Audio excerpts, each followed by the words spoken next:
Assalamualaikum warahmatullahi wabarakatuh.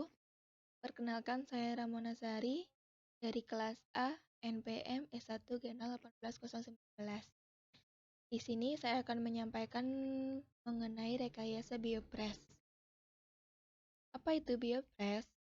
Biopres adalah kajian mengenai proses-proses yang melibatkan organisme atau mikroorganisme sebagai jasad atau memproses bahan baku menjadi suatu produk. Rekayasa biopres itu sendiri diartikan sebagai penerapan prinsip-prinsip keteknikan atau engineering untuk merancang, membangun, dan menganalisa biopres untuk mendapatkan proses yang efisien, ekonomis, dan produktivitas yang tinggi.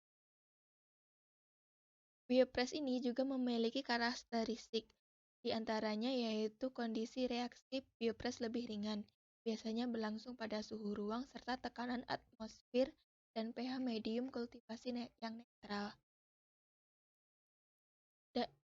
Biopres ini juga dapat digunakan untuk membuat produk yang tidak dapat atau tidak ekonomis jika disintesis melalui proses kimia.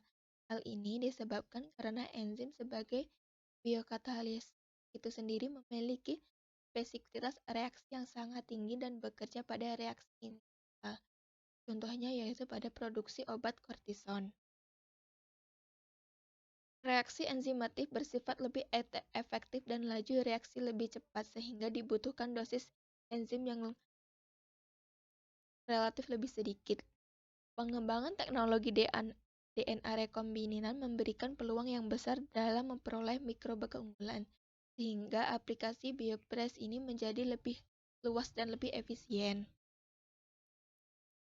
Di samping kelebihan, biopres juga tak luput dari kekurangan. Di antaranya yaitu pada cairan fermentasi bersifat lebih encer dan produk yang dihasilkan relatif sedikit dan bersifat labil terhadap lingkungan yang ekstrim. Biopres juga bersifat rawan kontaminasi apalagi dijalankan pada kondisi yang terbuka.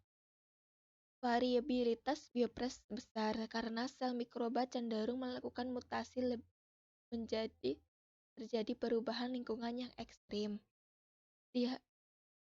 Biopres juga menghasilkan produk berupa campuran kompleks sel mikroba atau produk hasil samping serta residu komponen media.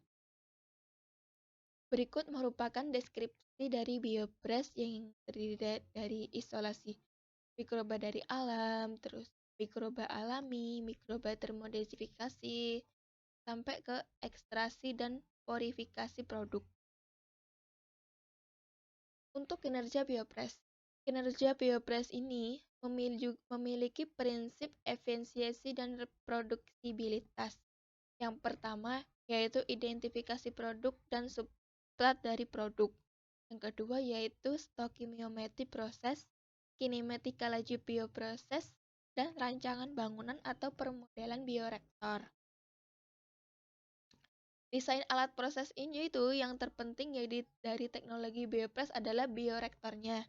Bioreaktor merupakan suatu reaktor yang digunakan untuk reaksi biologis dari suatu proses bioteknologi, baik menggunakan enzim larut, sel bebas dari mikroorganisme maupun hewan.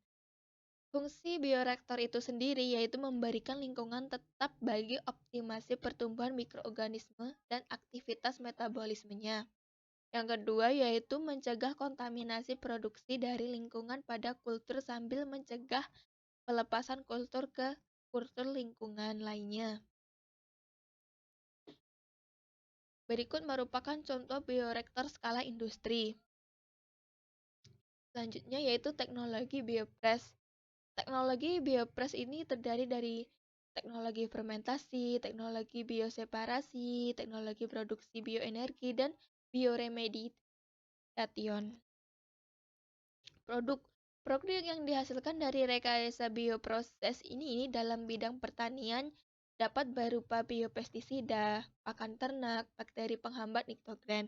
Dalam bidang industri kimia terdiri dari biopolimer, biosurfaktan. Sedangkan pada bidang kedokteran itu seperti yang sering kita ketahui yaitu antibiotik, vaksin, vitamin, hormon, antibodi, dan lainnya. Nah, untuk dalam bidang industri sendiri ini, seperti yaitu pada minuman beralkohol, susu yang difermentasi, PST, dan antioksidan. Baiklah, itu saja yang dapat saya sampaikan. Kurang lebihnya saya mohon maaf. Saya akhiri, wassalamualaikum warahmatullahi wabarakatuh.